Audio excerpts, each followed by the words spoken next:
Hi, I'm Milas. At Sunday brunch, my sister clinked her mimosa and laughed. She's just a secretary. My parents didn't flinch. They smirked, like it was true, like I didn't matter. They had no idea I'd spent years building a company behind their backs, $150 million one. But I said nothing. Not then. Because the next day, they'd be begging the CEO to save their deal, and they never imagined I'd be the one sitting at the head of the table. Before we begin, what would you have done if your family erased you with a smile? Let us know where you're watching from because this story, it might just feel too familiar. It started with a text from my mother, short, clipped, no greeting. Dinner Friday, patio at Marietta's, Dad has news. Wear something nice. No emoji, no love you. Just an order, as usual. I stared at the screen for a few seconds. I almost didn't reply. I knew what this was. It wasn't about me, it never was. But I typed back, okay. One word. Because no matter how far I moved, emotionally or geographically, some part of me still showed up when they called.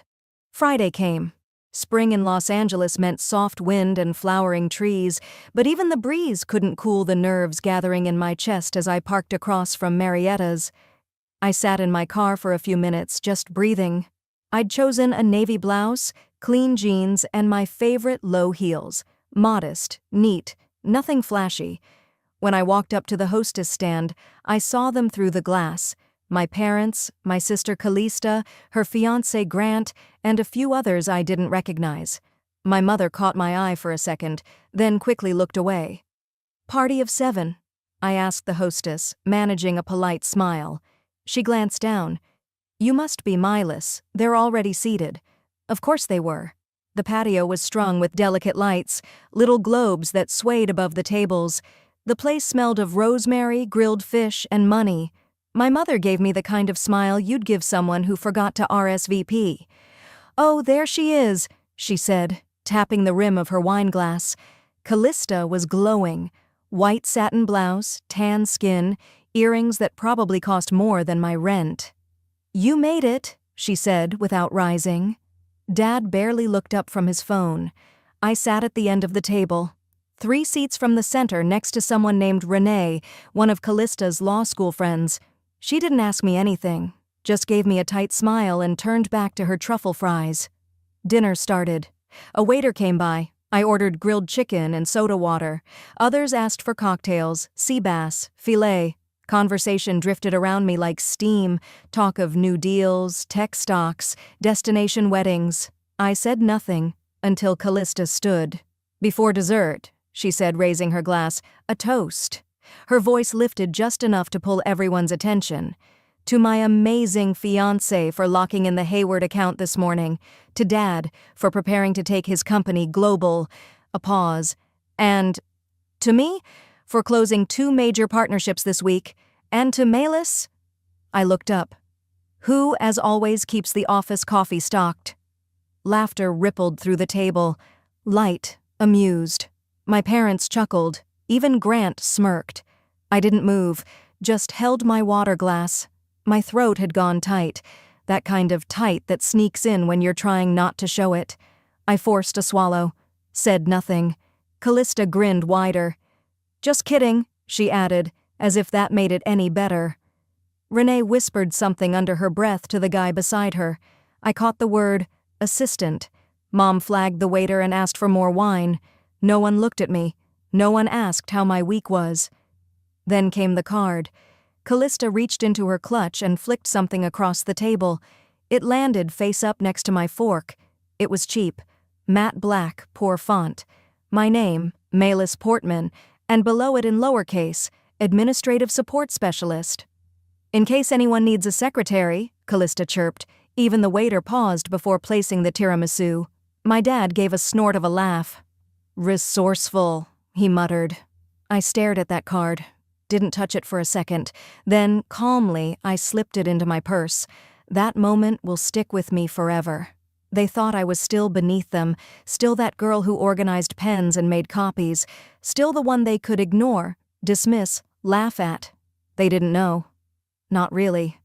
Not that I'd been working quietly behind the scenes, building something that didn't need their approval.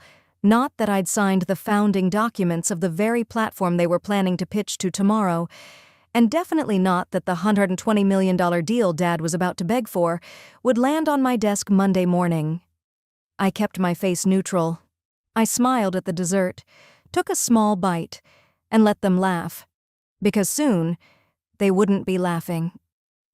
The night air was cooler than I remembered as I stepped out of the restaurant and walked to my car. My fingers brushed the card Callista had thrown, the one I'd quietly slipped into my coat pocket while the table roared with laughter. I turned it over once more before sliding it into the glove box. It wasn't rage that pulsed through me. It was quiet calculation. By the time I got home, the clock read 11:42 p.m. I didn't even bother kicking off my shoes. I walked straight to the small home office tucked behind my kitchen and powered on the dual-screen setup that had built an empire under their noses. Kellenvox Holdings. My name nowhere on the website. No LinkedIn trace. Just a holding trust with silent partners, most of whom never met me in person. 2 years ago, I'd watched my father's logistics division crumble under poor acquisitions and bloated executive perks. I saw what they missed. The inefficiency, the fractured supplier chains, the dying legacy systems. While they were busy posturing at country clubs, I built something leaner, smarter. My firm didn't just solve problems, it predicted them. It worked quietly behind others, stitched into the back end of major players in biotech, aviation, and yes, luxury manufacturing. Now they were desperate. I saw it in the email that landed at 6:07 a.m. the next morning. My executive assistant, Ria, forwarded it with a simple subject line, "Isn't this your family?" I opened the attachment, a formal pitch request. My father's firm wanted a meeting with the CEO of Kellenvox Holdings to discuss a critical partnership opportunity, valued at $120 million. Ria called me 30 minutes later. "Want me to screen them?" "No," I replied, leaning back. "Book the room at Century Tower, and let them think they're getting exactly what they want." She paused. "You want to be in the room?" "I want to lead it." The elevator ride to the 37th floor the next morning was silent. Just me and Ria. I wore a black suit, plain, pressed, efficient. No frills, no designer tags, just strength in silence. "Want me to introduce you, or let them figure it out?" Ria asked, arching a brow. I gave her a small smile. "Let them squirm a bit." Meanwhile, on their side of town, Callista was already playing her role. "I've got this," she told my father, smoothing her silk blazer. "These West Coast CEOs eat out of your hand if you speak their language. Fast growth, buzzwords, a tight pitch deck. They'll be begging to fund us." My mother chuckled. "They'll love your energy, sweetheart." My father grunted. "As long as they don't dig into our debt ratio." They walked in 15 minutes late. I watched from the frosted glass conference wall as they settled into the sleek boardroom, Callista arranging her notes like she was about to teach a master class, my father tapping a pen in that old, arrogant rhythm, and my mother, eyes already scanning the faces for someone important. Then Ria opened the far door. First came our M&A analyst team. Young, sharp, buttoned up, quiet competence. They nodded respectfully to the guests. Then I walked in. Click of my heels, controlled breath. I moved with purpose, not theater. My eyes didn't dart to my family. I walked straight to the head seat. The room shifted. Callista's face twitched as her smile cracked mid-rise. My mother's fingers froze around her water glass. My father's mouth opened as if to speak, then shut again when I placed my folder on the table and looked up. "Good morning," I said evenly, pulling out the chair and sitting. Silence. I let it linger just long enough to become sharp. Then I spoke again. "Shall we begin?" Their hands shook, but they still didn't fully understand. That came with my first question. I reached for the folder in front of me, keeping my expression neutral. The silence stretched as I flipped open the cover and slid out a single page, the summary of their proposal. My eyes didn't lift. I simply said, clear and deliberate, "So let me clarify. You're requesting approval on Phase 3 of the Westbridge redevelopment, total projected cost $120.6 million. It wasn't a question. It was a statement of fact, clinical, undeniable.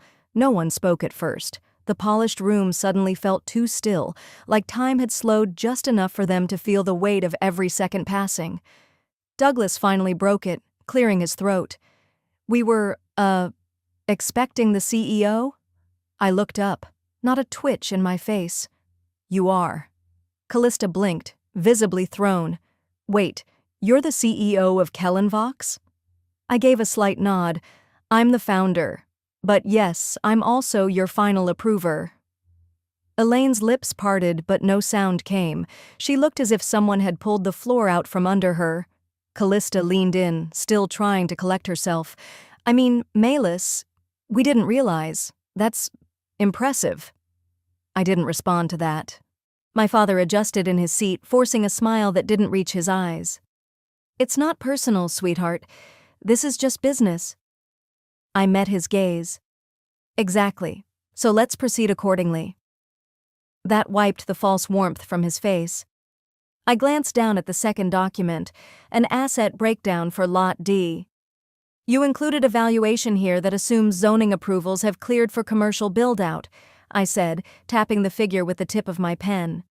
However, I have 3 memos from the city planning office that contradict that, 2 from February, 1 from last week. Callista shifted uncomfortably in her chair. We were told that was a formality, just a timing issue. It's not material to... I cut her off gently. If it's not material, then why include the inflated valuation in the financials? She flinched, mouth tightening. Douglas rubbed his temple. Elaine stared down at the table. Look, my father began again, this time trying a different tone, more transactional. The Westbridge deal is time-sensitive. We've already got soft commitments lined up. What we need from your firm is a green light. He said your firm, like I wasn't sitting 5 feet from him. I leaned back slightly. You're aware that, under the new structuring, I hold discretionary veto rights over all real estate development partnerships exceeding $100 million? He hesitated. That's not what they told us. They being his lawyers, I assumed. I didn't comment. Callista tried again. You know, Melis, I always thought you had such poise. Even when we were kids, you had this calm way of handling things. You were always a natural leader. I turned to her slowly. You mean for a secretary? Her cheeks went red. That's not what I meant. I didn't answer. I just let the silence hang. They were starting to get it now, not just the scale of what I was, but that I'd built it while they were too busy dismissing me. I could see the questions circling behind their eyes. How? When? Why hadn't they known? Because they never asked. Because I was too quiet to matter. I drew in a breath, steadying myself. There was still pain there, buried under the surface. I had never asked for their approval, but some part of me had still wanted it. Wanted them to see what I'd built. Not because I needed applause, but because they were my family. And yet now they needed me to believe in them, to give them something they never gave me. Trust. I slid the folder closed. Before we go any further, I said, voice calm but firmer now, I need the name of your silent investor. They froze. Douglas looked at Callista. Callista looked at Elaine. No one spoke. I repeated, still measured, the person backing this deal, the one not listed in the official documents. I want their name. And when I leaned forward and asked them for the name of their silent investor, they finally realized this wasn't just a business meeting. It was a reckoning. I leaned forward, voice steady, fingers tapping the edge of the folder in front of me. Who exactly is MC Holdings LLC? There was a beat of silence, the kind that's louder than any shout. My father cleared his throat, straightened his cuffs like he was preparing for a courtroom cross-exam. Private investor, quiet backer, that's all. Callista added, a bit too breezily, it's just someone who believes in the project. Nothing shady. Elaine sat still, the tips of her fingers pinching the bridge of her nose like she could wish this whole conversation away. I pulled a sheet from the folder. MC Holdings LLC, I read aloud. Incorporated in Delaware, no direct activity, no listed employees, registered to a virtual office space, and funded entirely by a $1.2 million innovation grant. My mother looked up first. What grant? I placed the sheet in the center of the table. From the Melis K Foundation for Overlooked Innovation. The shift was instant. Douglas's jaw went tight, his eyes narrowed, flicking from the document to me, as if trying to find the trick behind it. You're saying this was yours? I'm not saying it, I replied. I'm showing you. It took a moment before Callista finally exhaled. You've been funding tech startups? I've been funding ideas, I said. Ideas that deserved a chance. Small founders, outliers, people with vision, not pedigree. I let that hang there. The irony burned through my chest, because MC Holdings, the silent investor they had so proudly listed in the Phase 3 documents, wasn't some Wall Street whale. It was a ghost entity, one that had received its only funding from a pool I personally approved, as an anonymous angel backer, built to protect people like the person I used to be, not to bankroll a multi-million-dollar vanity project by the very people who never believed in me. They'd taken that money and funneled it right back into themselves. My mind flashed back for a moment, to my old studio apartment, the one above the laundromat in Echo Park, where I used to scribble notes with a heating pad across my knees. I remembered sitting at that wobbly IKEA table with a cracked mug of chamomile tea, writing out the original pitch deck for my analytics platform. I'd signed the paperwork for the Innovation Fund the same week. My first real win. I didn't want the world to know it was mine, just wanted to give someone else a shot, and they had found a way to siphon it. Melis, Callista said gently now, trying to recover her footing. We didn't know. If we had... I turned toward her. Would you have done anything differently? Yes, of course. I studied her. She didn't blink, not even once. That's what scares me, I said. My fingers moved slowly, calmly, as I opened another folder. This one was navy blue, with the seal of the Department of Regulatory Oversight faintly embossed in the corner. I slid a second page forward.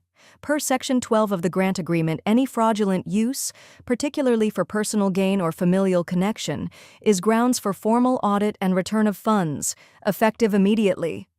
Douglas pushed his chair back an inch. You've got to be kidding. I'm not. You'd bring legal action against your own family? I didn't answer. I let the silence do the work. Elaine finally whispered, there must be another way. There is. Full disclosure, immediate reimbursement, and signed commitment to step away from Westbridge permanently. This is outrageous, my father snapped. You're overstepping. This is just a business misunderstanding. I nodded, which is why legal counsel is present. The door behind me opened quietly, almost like it had been waiting. Maren Griggs stepped in. Her heels made no sound, but her presence was sharp.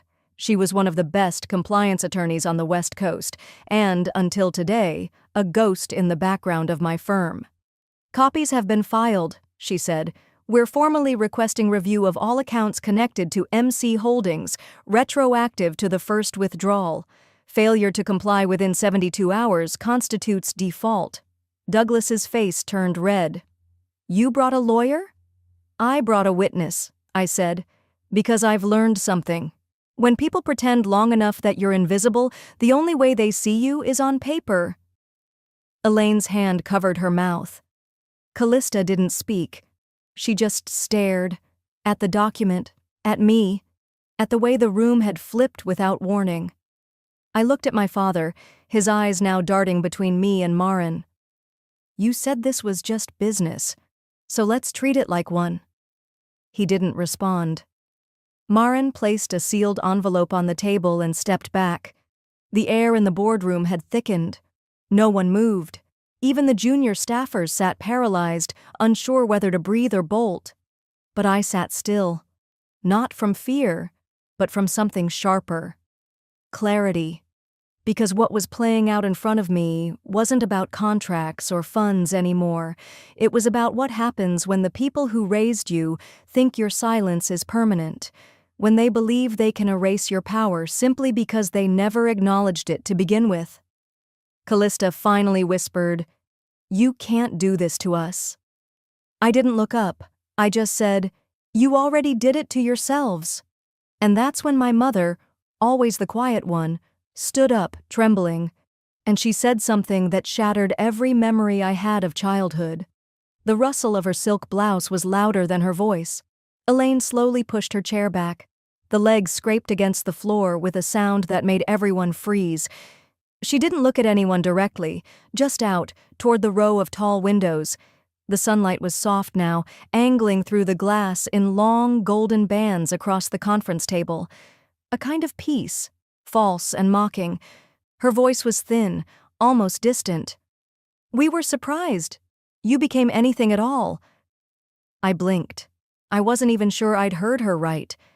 Callista stiffened beside her, but didn't speak. Douglas looked confused, waiting for some kind of clarification, maybe even an apology. But my mother just stood there, hands clasped tightly in front of her, eyes flickering. "You were always quiet," she continued. "Not like your sister, not social, not eager. You didn't want the spotlight. You didn't push." She took a breath, shallow and unsteady. "We thought maybe you'd marry well, that was all." And just like that, the ground beneath me gave way, not in an explosive, crashing sense, but in a quiet, relentless erosion, like realizing the house you grew up in had always been built on sand. I sat completely still. No words came at first, no sharp retort, no defense, just silence. The same silence I'd learned to live in, the same silence that raised me.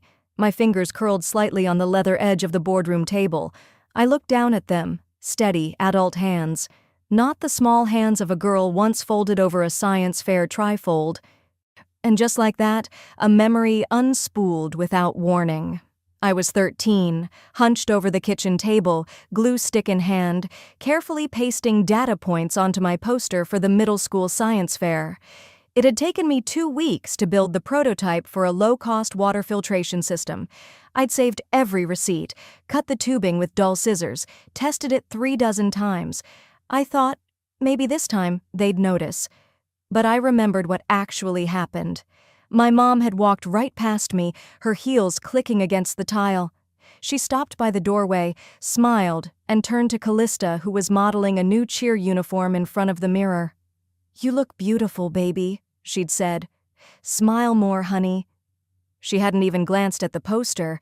Back in the present, the boardroom had gone impossibly still. I looked up at Elaine. She wasn't crying. She wasn't angry. She looked relieved. Like letting that truth out was a weight she'd been carrying for too long. "So," I said slowly, voice calm but not cold, "the silence all those years wasn't love, it was disbelief." She met my eyes for the first time and said nothing. Douglas tried to cut in then, probably hoping to steer the room back to something, anything, practical. "Okay, let's stay focused here," he said with a forced chuckle. "This is still a business discussion." I turned to him, not bothering to raise my voice. "You blurred those lines the moment you used my money without asking." He opened his mouth, then closed it. That was new. Douglas always had something to say. I stood up slowly, sliding the folder in front of me into my bag. "You'll receive a formal request by end of day. The legal team will forward the documents. Misappropriation of funds, full audit, and I want the IP logs." Elaine's breath caught. "You're welcome," I added softly, "to continue the presentation. My junior VP will be in it too. She has full authority." Callista opened her mouth, but for once, no sound came out. I adjusted the strap on my shoulder. It felt heavier than usual, not from papers, but from the weight of walking out whole. As I reached the door, the quiet behind me was cavernous, not respectful, just unfamiliar. They didn't recognize me anymore, and that was fine. Just as I wrapped my hand around the door handle, my mother's voice came again, thin and almost pleading. "So, you're really walking away from us?" I didn't stop walking. I didn't even glance over my shoulder. I just said, clearly and without pause, "No, I'm just done chasing a seat at a table I now own." I didn't go straight to my bedroom when I got home. I just stood in the front hall for a moment, coat still on, bag dangling off my shoulder, shoes leaving faint prints across the tiles. The silence of the house wrapped around me, cold, controlled like I'd designed it to be. For years this space had been my retreat. No shouting, no demands, just peace. But peace isn't quiet. It's earned. Tonight, all I felt was the kind of silence that follows a long, bruising conversation you wish had never happened. I walked to the kitchen, turned on the kettle out of habit, and stared at the counter while it whirred. The doorbell rang. I wasn't expecting anyone. And something in the timing, too soon, too pointed, made the hair on my arms stand up. I walked to the front door, turned on the porch light, and there she was, Romy. And she wasn't alone. Behind her stood a man in a trim charcoal suit holding a leather briefcase. He looked more like a tax auditor than a lawyer, but I'd seen enough to know exactly what kind of visit this was. I didn't open the door all the way. "You've got 30 seconds, I said flatly. Romy smiled like she hadn't just watched her mother get obliterated in a boardroom. "Aunt Milas," she said, stepping closer, "we figured it was better to do this off the record. My mom sent me." I raised an eyebrow. "She sent you to my house? She's hoping we can come to an understanding. Something quieter, less public." I took a slow breath, then opened the door wider. "You think I'm afraid of noise?" She didn't answer. Instead, she reached into her handbag and pulled out a thick envelope. My eyes flicked to the man behind her, still silent, still unreadable. Romy handed the envelope to me with both hands, like it was a peace offering. I didn't take it. "There are documents, things from your early years, the kind of stuff that, well, you know how investors can be, jumpy." I kept my arms crossed. "Spit it out, Romy." She glanced at the man. Her confidence was already wilting. "One of the forms in there. It's from when you restructured assets, the year before your first angel round. And it could be misinterpreted, especially if people don't know the context." I gave a short laugh, one that didn't touch my eyes. "Let me guess, your mother found this and thought it might be a useful card to play?" "She just wants to talk, find common ground. You've done well for yourself, but maybe it's time to stop digging up old grievances." "Old grievances?" I cut her off. "That's funny, considering your mother spent the last decade pretending I was just a secretary who got lucky." Romy stiffened. "That's not what she meant." "I know exactly what she meant." I stepped closer, lowering my voice. "That form you're clutching? I filed it the same month I was sleeping in a rental car in San Antonio, coding at night on a laptop held together with duct tape, and eating protein bars I bought with a gift card. I didn't have health insurance. I hadn't seen a dentist in 3 years. But I made payroll. I built something." I looked her in the eye. "While you were posting selfies from Aspen." The man in the suit shifted, uncomfortable. I turned to him. "And what's your role in this? Did you think intimidating me on my porch was going to work?" He opened his mouth, then closed it. His shoulders dropped slightly. "Honestly," he said, "I was told this would be a family misunderstanding, but I don't think it is." Romy turned to him sharply. "Are you kidding me?" He ignored her. "For what it's worth, I'd invest in your company. You're the only professional I met in that boardroom." I nodded once. "Then take your briefcase and your client and leave." Romy's mask cracked. "You're really doing this? You'd cut off your own family?" "I didn't cut anyone off," I said, voice steady. "Your mother made that decision when she stole from me. You're just her delivery system." Her mouth opened like she might argue, but nothing came out. She reached down, set the envelope on the doorstep, then turned away. As they walked down the steps, the lawyer gave me a small nod. I stood in the doorway a moment longer. The wind picked up slightly, rustling the papers inside the envelope. But I didn't move. I'd already burned the version of me who was afraid of what was inside. The next morning, the sky was overcast, gray in a way that matched the heaviness in my chest. I hadn't slept much. Romy's visit had replayed in my mind in broken fragments all night, her smug voice layering over Callista's older betrayals. But even that didn't prepare me for the message that buzzed through just after 7. It was from a number I hadn't saved, but knew by heart. Meet me at the bench by the tennis courts. Just us. Please. My father, the man who once introduced me to his board of directors as my assistant Malus, even after I had closed the funding round that saved his company. The same man who hadn't called me in over 4 years, not after Mom passed, not after I'd resigned from the family business, not when Callista gutted the rest of it. I stared at the message longer than I should have. I didn't reply. But an hour later, I found myself parking near the Westwood courts, the leather grip of my steering wheel digging into my palms. I wasn't here for him. I was here for me. The tennis courts were still mostly empty, just the occasional echo of a ball and shoe scuff over concrete. I spotted him instantly.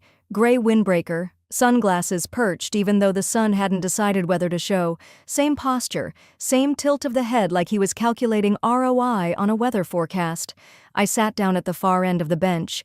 He gave me a small nod. Looks like June's off to a weird start. I said nothing. He tried again. Traffic's been brutal this week. You wouldn't believe what the 405 looked like yesterday. Small talk, deflection in its laziest form. I looked at him, really looked. There was less hair, his skin had deepened in creases, especially around the mouth, but what struck me most wasn't age, it was the absence of command. The man who once made secretaries scramble and board members buckle was now fidgeting with his coffee lid like it held the answer to this meeting. I broke the silence. Why now? He shifted, eyes darting toward a group of teenagers chasing a loose ball. Because I finally understand what I did. Or maybe, what I didn't do. I waited. He inhaled through his nose, held it. Then, it wasn't that I didn't believe in you. It's that I did, and I couldn't bear the idea that you might outgrow me. I blinked. He kept talking. You were always 2 steps ahead. I'd see you sketch out models in the margins of your textbooks in high school, models I didn't even understand. I'd pretend to joke about you being just the assistant, but deep down, I knew you'd pass me one day, and I was ashamed. I stiffened. You were ashamed of me? He shook his head. No, I was ashamed of myself. My throat tightened, but I didn't let the tears come. He exhaled. I was supposed to be the genius, the visionary. Then you came along, silent, precise, and made me look like I was guessing. There was a long pause between us, the kind that doesn't demand to be filled. I looked straight ahead, toward the empty courts. Do you know what silence cost me? Years of wondering what I did wrong, wondering if I wasn't daughter enough. And all along, it wasn't about me. It was about your ego. He looked away. I don't expect forgiveness. Good, I said, because I'm not here to give it. I'm not here to parent my parent or offer absolution because you finally feel bad in retirement. He swallowed hard, nodding slowly. But the tension in his jaw gave away more than his words. I stood up. My hands were steady. He called after me as I began to walk. I always thought you were just quiet. Now I realize you were watching. I didn't turn around. Yes, I said, and I remember everything. And I walked away, from him, from the bench, from that version of myself who kept hoping he'd change. And I didn't cry, because that girl didn't live here anymore. I didn't even make it to the front steps before I saw it. A thick matte black envelope rested right against the welcome mat. No stamp, no name, just placed there, quiet, intentional. My breath caught for a second. The paper felt dense in my hands, heavy in a way that went beyond weight. I stepped inside, locked the door behind me, and sat down at the kitchen island. I didn't take my coat off. I just slit the envelope open with the same steak knife I'd used last night. Inside, a manila folder, clean, crisp, And inside that, a notarized amendment. I stared at the seal, not breathing. It was dated 8 days before my grandfather's stroke, clear as daylight, a legal change to the will. His signature, witnessed, stamped, notarized. I flipped the pages like my fingers weren't mine. It didn't leave a portion to me, it didn't divide things equally. It gave me everything, every asset, every share, every voting right. Control. For a few seconds, I genuinely thought I was looking at a forgery. My mind couldn't wrap around it. There had to be a catch. But then my eyes landed on the notary's name, Linda Kenmore. She used to come over for Sunday potlucks. My grandfather trusted her like a niece, so did I. I dropped into the chair and just stared at the wall. That sense of slow, quiet unraveling. Not panic, not joy, something colder. He wanted me to have it all. He tried to make it right, and someone buried this, buried me. A small slip of paper fluttered from between the pages, just 2 lines, typed. You deserve to know. R. No full name, no return address. My first thought? Romy. She'd looked miserable the entire funeral, barely made eye contact. But then again, it could have been Mr. Reinhardt, Granddad's former attorney who disappeared right after the will reading, said he was taking early retirement. It didn't sit right, even then. I needed to know. I pulled out my laptop and opened my old email account, the one I hadn't checked in years. I used it back when I was working freelance and trying to stay invisible. 30 minutes of scrolling, dead ends, until I opened the spam folder. There it was. An estate case update, subject line, final confirmation of withdrawal. It was addressed to the bank and sent under my name. But I never sent that message. I clicked through. Someone had attached an authorization letter with a fake signature scrawled across the bottom, my name misspelled. They forged a withdrawal, shut the door in my face before I even knocked. The disbelief was gone now. I stood, grabbed my phone, and dialed my lawyer. Direct line. Cameron, I need to file a motion. Freeze all asset transfers from the estate account. I'll send you what you need. Also, request a forensic audit on the executor's communication logs. Email, fax, everything. He didn't ask questions, just said, understood. I ended the call and stared at the envelope again. Then I stood, changed clothes, pulled my hair back, slipped the folder into a plain cloth tote bag. It was time. The sun was just beginning to dip when I reached my mother's condo. The glass caught the light in a way that made the place look sterile. Cold. I rang the bell. Footsteps padded toward the door. The lock clicked. She opened it, wine glass in hand, smile already forming, until she saw me. And then she saw what I was holding. Her face drained, just like I knew it would. Did you think this would stay buried? I asked calmly, stepping just enough into the doorway that she couldn't pretend to shut it. She blinked rapidly. That's not real. You sure? Want to bet your second condo on that? I raised an eyebrow, not angry, not emotional, just done. Her knuckles tightened around the wine stem. The look in her eyes wasn't confusion, it was recognition. She knew exactly what it was, and she'd hoped. No, believed. I'd never find it. I reached into the tote, pulled out the envelope, and slowly held it out. Her hand hovered in midair. It trembled. But I didn't let go. I wanted her to feel the weight of what she stole. I stood there for a moment, my fingers still gripping the envelope. Her hand hovered near it, trembling, but I didn't let go. I wasn't done yet, not by a long shot. The next morning, before the sun even stretched across the window pane, my lawyer filed the motion. By noon, every account tied to the estate was frozen. Control of the foundation, the investments, the secondary properties, halted. Notifications were sent to the board members. Some replied within hours.